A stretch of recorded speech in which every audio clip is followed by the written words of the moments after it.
नमस्कार, मंडी.com में आपका स्वागत है। मैं हूं भुवन भास्कर। देश में कृषि की सफलता के लिए सरकार और प्रशासन की मदद एक बहुत ही अहम तत्व है। खास बात यह है कि शिक्षा बढ़ने के साथ ही किसानों में सरकारी योजनाओं और मदद को लेकर जागरूकता बढ़ी है।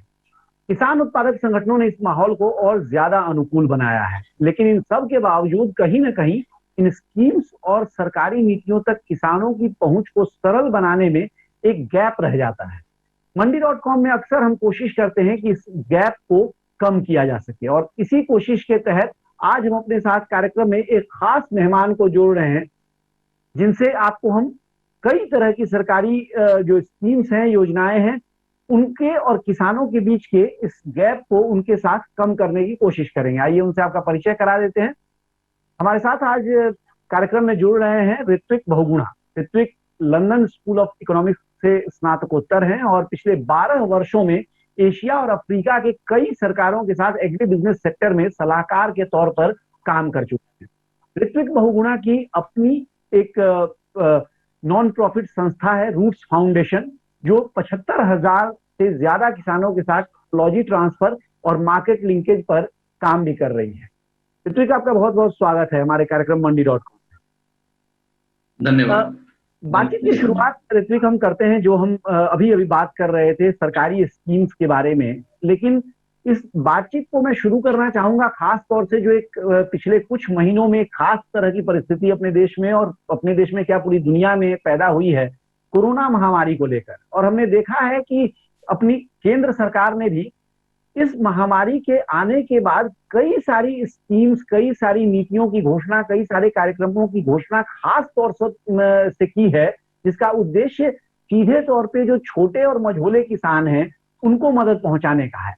मैं आपसे चाहूंगा कि आप हमारे दर्शकों को थोड़ा बताएं ये विस्तार से कि कौन सी जो घोषणाएं और स्कीम्स ऐसी पोस्ट कोरोना टाइम में आई हैं जो जिनसे आपको लगता है कि छोटे और जो सीमांत किसान है, मझोले किसान है, वो उसका फायदा उठा सकते हैं और जो जिन्हें उसको समझना चाहिए। मुझे इस कार्यक्रम पर बुलाने के लिए धन्यवाद, और आपके माध्यम से मैं ये आशा करता हूं कि इस चैनल को, शो को देखने वाले तथा भारत के अन्य सभी लोग कोरोना वायरस से बचने के लिए हर प्रकार की जो सावधानी है वो बरत रहे होंगे।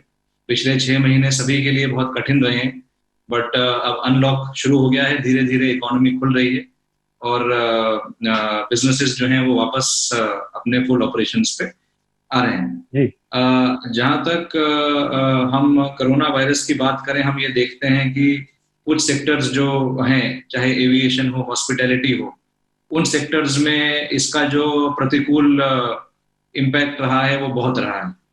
कृषि और फूड प्रोसेसिंग, खाद्य प्रसंस्करण भी इससे अनछुए नहीं रहे हैं। इन दोनों सेक्टर्स में भी पिछले 6 में से एटलीस्ट जो पहले 3 महीने हैं, जिसमें वर्चुअली पूरा देश लॉकडाउन में था, उसमें यहाँ नेगेटिव इम्पैक्ट देखने को हमें मिला। इसका सबसे बड़ा कारण ये था कि जो हमारा इंस्टीट्यूशनल सेगमेंट है, अगर हम ब्रॉडली 2 सेगमेंट्स देखें, एक रिटेल सेगमेंट और एक इंस्टीट्यूशनल सेगमेंट, तो इंस्टीट्यूशनल सेगमेंट की जो डिमांड थी वो वर्चुअली 0 थी, और कई बिजनेसेस में, कई उद्योगों में इंस्टीट्यूशनल सेगमेंट सबसे बड़ा चंक बनाता है बिजनेस का। तो इसलिए नेगेटिव इम्पैक्ट जो है ये जायज है। और अब जैसे जैसे कंट्री खुल रही है, कई उद्योगों की, इंडिविजुअल्स की, सबकी जो निगाहें हैं वो पिछले 3-4 महीने में सरकार पर रही हैं कि सरकार किस तरह की स्कीम्स अनाउंस कर सकती है, किस तरह से इस अनलॉक को या इस इकोनॉमी को वापस ट्रैक पे लाने के लिए सरकार क्या रोल प्ले करेगी। 15 मई को सरकार ने कई स्कीम्स अनाउंस करी जो इस सेक्टर के लिए ही थी, सिर्फ कृषि के लिए और खाद्य प्रसंस्करण जो सेक्टर्स हैं, इन्हीं स्कीम्स के, इन्हीं दोनों सेक्टर्स के लिए कई स्कीम्स अनाउंस हुई। जहां तक स्कीम्स का सवाल उठता है, एक एग्री इंफ्रास्ट्रक्चर फंड बनाया गया है जिसमें 1 लाख करोड़ रुपए का अनुदान है।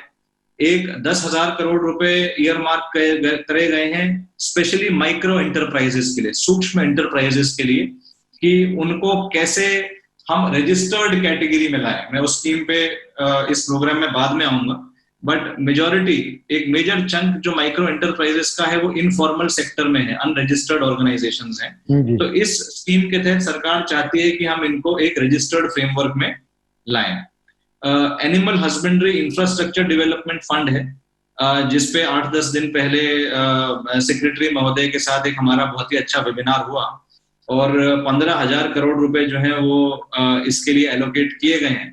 और जो सेक्रेटरी साहब थे वो कॉन्फिडेंट थे कि इस 15,000 को हम ईयरमार्क जो 2.5-3 साल है उसमें नहीं, हम 1 साल में ही पूरा डिसबर्स करना चाहते हैं। तो इस तरह की डिमांड आ रही है इस फंड से।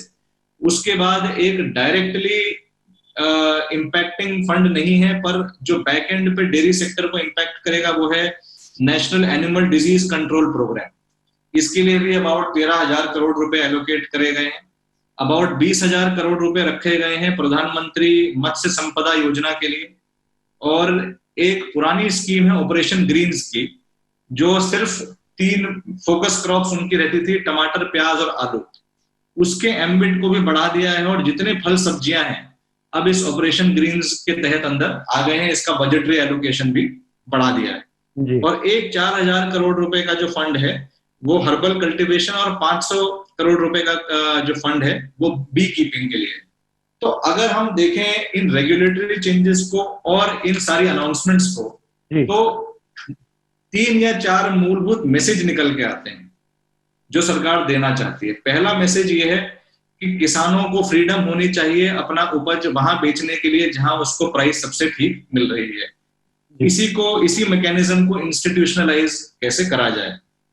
दूसरा जो है कॉन्ट्रैक्ट फार्मिंग, किसी भी मॉडल में हो, कॉन्ट्रैक्ट फार्मिंग के अंदर भी कई मॉडल्स हैं, बट कॉन्ट्रैक्ट फार्मिंग में किसान को श्योरिटी हो जाती है प्राइस की इवन बिफोर सोइंग। तो किस तरह से किसान को कॉन्ट्रैक्ट फार्मिंग मॉडल में प्रमोट करते हुए सिक्योर तरीके से प्रमोट किया जाए। तीसरा इसमें यह है कि किसानों को डायरेक्टली फूड प्रोसेसर से या आगे जो बड़ी बड़ी रिटेल चेन्स आ रही हैं, चाहे वो इंडिया होम ग्रोन चेन्स हैं या इंडिया के बाहर से आई हैं, वो कैसे किसानों से डायरेक्टली खरीद सकती। चौथा जो वेस्टेज सबसे बड़ा होता है वो होता है आपके एग्रो लॉजिस्टिक्स में। तो उस वेस्टेज को फार्म गेट पे, खेतों के पास छोटे छोटे वेयरहाउस बना के, कोल्ड स्टोरेज बना के, रेफ्रिजरेटेड ट्रांसपोर्ट या और कई तरह के मॉडिफाइड एटमॉस्फेयर ट्रांसपोर्ट की फैसिलिटीज अवेलेबल करा के इस वेस्टेज को कैसे कम किया जाए। तो ये 3-4 जो है ये मैसेज निकल के आते हैं। जो स्कीम्स का आउटले है वो अपनी तरफ है। कैसे इस मैसेज को वास्तव में सरकार आगे क्रियान्वित कर सकती है या कैसे करना चाहती है, इस पर हम थोड़ा और जानकारी लेंगे और ये भी समझेंगे कि कैसे जो छोटे और सीमांत किसानों की, मझोले किसानों की हम बात कर रहे हैं, वो कैसे इस सिस्टम में एक लाभार्थी के तौर पे जुड़ सकते हैं। फिलहाल वक्त हो गया एक छोटे से ब्रेक का। बने रहिए हमारे साथ, देखते रहिए मंडी में।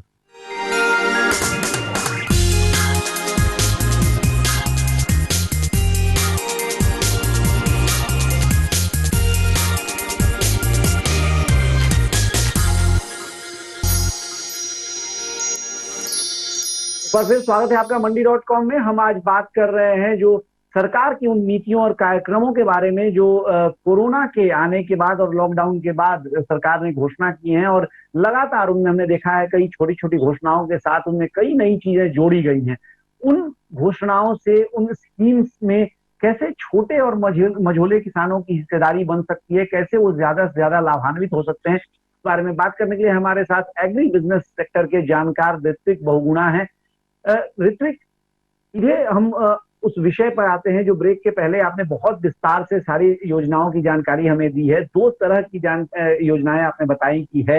एक तो जो मार्केटिंग के लिए, जो एग्री प्रोड्यूस मार्केटिंग में किसानों को मदद करती है, उनकी राह आसान बनाती है, और दूसरा है जो फंडिंग और फाइनेंसिंग के लिए। तो पहले हम एग्री मार्केटिंग की बात करें, इस पे थोड़ा हमें विस्तार से बताइए। और आपसे मैं जानना चाहूंगा कि थोड़ा सा इसको एकेडमिक में रखते हुए अगर हम सीधे तौर पे ये समझें कि कैसे जो छोटा किसान है, मझोला किसान है, सीमांत किसान है, वो इस पूरी स्कीम या जो सरकारी नीतियां जो घोषित हुई हैं उसमें कैसे शामिल हो सकता है, कैसे उनका हिस्सा बन सकता है, कैसे उसका लाभार्थी हो सकता है। मैं इसमें आपको सबसे पहले ये बताना चाहूंगा कि अगर हम इस पूरे इकोसिस्टम को देखते हैं तो 3 मंत्रालय आते हैं। पहला आता है कृषि मंत्रालय, दूसरा आता है खाद्य प्रसंस्करण मंत्रालय, फूड प्रोसेसिंग मिनिस्ट्री, और तीसरा इसमें आता है पशुपालन, डेयरी। इन तीनों मंत्रालयों की जितनी स्कीम्स हैं, पुरानी चलती हुई स्कीम्स, नई अनाउंसमेंट्स, इसमें हम देखते हैं कि एक तरह का अभिसरण, कन्वर्जेंस हुआ है पिछले 1 से 2 साल में। और इन सभी में, चाहे वो डेयरी से रिलेटेड स्कीम्स हो, चाहे वो एग्रीकल्चर से रिलेटेड हो या फूड प्रोसेसिंग से रिलेटेड हो, फार्मर्स को इंडिविजुअल कैपेसिटी में, फार्मर्स की ग्रुप कैपेसिटी में, चाहे हम उसको एफपीओ बोलें, चाहे हम वो एसएचजीस बोलें, या किसी भी और कैपेसिटी में ग्रुपिंग है, इन सब में एलिजिबिलिटी ऐसी कर दी गई है कि फार्मर्स या फार्मर ऑर्गेनाइजेशंस अप्लाई कर सकें। इसमें जो एंट्री बैरियर्स थे, इंफ्रास्ट्रक्चर डेवलपमेंट की पहले कई ऐसी स्कीम थी जिसमें नेटवर्थ एक एंट्री बैरियर होता था, बैंक से एक लोन लेना एंट्री बैरियर होता था। इनमें से कई स्कीम्स जो हम अभी आगे डिस्कस करेंगे, उसमें हम ये देखते हैं कि किसानों की नेटवर्थ एक बहुत ही चैलेंजिंग आस्क है उनके लिए, तो नेटवर्थ की रिक्वायरमेंट्स नहीं रखी हैं। ग्रांट अमाउंट्स भी कम है, क्योंकि भारत सरकार ये चाहती है कि छोटे प्रोजेक्ट से शुरू किया जाए, किसानों को इतना प्रोत्साहन दिया जाए कि वो एक पहले छोटा प्रोजेक्ट लगाएं, धीरे धीरे वो सेक्टर में फर्स्ट हैंड एक्सपीरियंस लें, और उसके बाद वो इससे अगले लेवल की जो स्कीम्स हैं उसमें अप्लाई करें। तो इन सभी स्कीम्स में एंट्री बैरियर्स नहीं है। अब FPOs, individual farmers, micro units, ये सभी इसमें डायरेक्टली अप्लाई कर सकती हैं। तो इन सभी एक्टिविटीज के लिए किसान को इन स्कीम्स के तहत असिस्टेंस उपलब्ध है। उनको उनके हिसाब से प्रोजेक्ट रिपोर्ट बनाई जाएंगी, बैंक्स में सबमिट करी जाएंगी, स्टेट गवर्नमेंट में नोडल एजेंसीज के पास जाएंगी, सेंट्रल गवर्नमेंट मिनिस्ट्रीज में जो डायरेक्टरेट्स बनी है उनके पास जाएंगी। तो पूरा एप्लीकेशन प्रोसेस बहुत ही सिंपल कर दिया गया है। और जो तीसरी चीज है कि जिसमें किसान को सबसे ज्यादा चैलेंज लगता है कि ठीक है, हमने अप्लाई कर दिया और हमारा एप्लीकेशन सक्सेसफुल भी हो गया, बट अल्टीमेटली हमारे पास एक खाते में पैसा आएगा कैसे। वो पूरा प्रोसेस भी बिल्कुल ट्रांसपेरेंट है किसानों के, क्योंकि किसानों के बैंक अकाउंट्स डायरेक्टली लिंक किए जाएंगे एक बार उनका प्रोजेक्ट अप्रूव होता है। और इनमें से ज्यादातर स्कीम्स में जो पैसा है वो या तो उस एफपीओ के पास या इंडिविजुअल मेंबर्स के पास डायरेक्टली उनके खाते में पहुंचता है। और हर चीज टाइम बाउंड है, पूरे टाइमलाइंस जो है वो हर स्कीम गाइडलाइन में लिखी हुई है। वेयर हाउसिंग को लेके खासतौर से जो जब हम एग्री मार्केटिंग की बात करते हैं, वेयर हाउसिंग को लेके, कोल्ड चेन को लेके भी बहुत महत्वपूर्ण स्कीम सरकार ने दी हैं। ये स्कीम्स क्या आपका मानना है, कैसे आप इनको देखते हैं? क्या केवल बड़े कॉरपोरेट्स के निवेश के लिए रास्ता बनाएंगी, या सीधे तौर पे इसमें जो एफपीओज हैं, एसएचजीज हैं और जो छोटे किसान हैं वो भी इसका लाभ उठा सकते हैं किसी तरह से? भुवन जी, इसमें दो अलग अलग तरह की स्कीम्स हैं। एक स्कीम जो पिछले 10 साल या 10 साल से भी ऊपर से चलती आ रही है, जो है integrated cold chain scheme, ministry of food processing की। ये जो स्कीम है ये आप कहेंगे मीडियम एंटरप्राइजेस के लिए। इसमें थोड़े एंट्री बैरियर्स हैं। इसमें आपको ऑलरेडी एक स्केल का बिजनेसमैन होना है, तब जाके आपको वो 10 करोड़ रुपए की ग्रांट मिलेगी। बट अगर हम जैसे अभी देखते हैं प्रधानमंत्री की जो फॉर्मलाइजेशन ऑफ माइक्रो एंटरप्राइजेस की स्कीम है, यहाँ इस तरह के कोई एंट्री बैरियर्स नहीं है। यहाँ पे आप अगर इंडिविजुअल हैं, यहाँ पे आप अगर किसान हैं, आप अपनी एप्लीकेशन डालिए। क्वांटम जो ग्रांट का मिलता है वो कम है, स्वाभाविक रूप से ये प्रोजेक्ट्स छोटे स्केल के रहेंगे, बट इसमें एप्लीकेशन में कोई बैरियर नहीं है। तो मिनिस्ट्री बहुत क्लियर है, सारी मिनिस्ट्रीज क्लियर है कि एक स्कीम, एक सेट ऑफ स्कीम्स जो चल रही है वो थोड़े बड़े उद्योगों को टारगेट कर रही है, और दूसरी सेट ऑफ स्कीम्स जिसमें मेजर अनाउंसमेंट्स कोरोना वायरस के काल में हुए हैं, वो ज्यादातर स्कीम्स जो हैं इंडिविजुअल्स, फार्मर्स और छोटे जो माइक्रो एंटरप्राइजेस हैं इन पे फोकस कर रही हैं। ये पैरेलल में चल रही है दोनों स्कीम्स। जी, बहुत बहुत आपका धन्यवाद ये सारी जानकारी हमें देने के लिए। लेकिन फिलहाल हमारी ये चर्चा जारी रहेगी और हम लौटेंगे एक छोटे से ब्रेक के बाद। ब्रेक के बाद मंडी.com में हम कुछ और विषय जो छूट गए हैं, अभी हमारे कुछ बहुत सारे स्कीम्स की बात ऋत्विक ने जो कार्यक्रम की शुरुआत में कही थी, उनमें से कुछ और स्कीम्स के बारे में थोड़ा और विस्तार से जानेंगे और उनसे पूछेंगे कि कैसे और किसान जो है इसमें शामिल हो सकते हैं, फायदा उठा सकते हैं। बने रहिए हमारे साथ, देखते रहिए मंडी.com।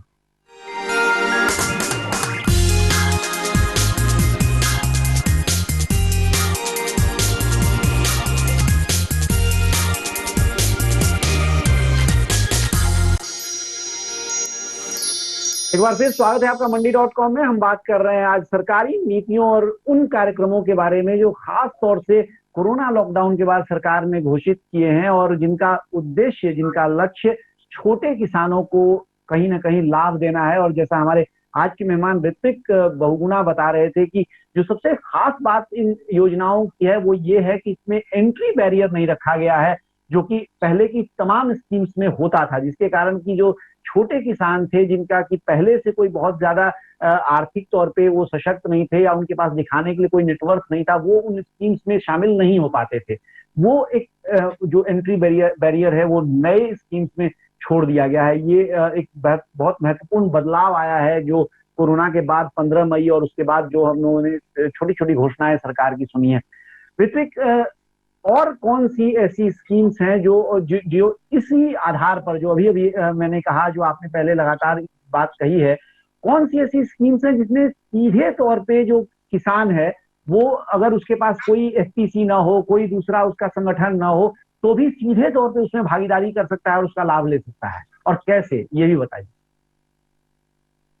जी भुवन जी, तो मैं यहाँ पे ब्रीफली 3-4 स्कीम्स के बारे में आपको बताना चाहूंगा। इसमें से पहली स्कीम जो रिसेंटली अनाउंस हुई है वो है formalisation of micro food processing enterprises.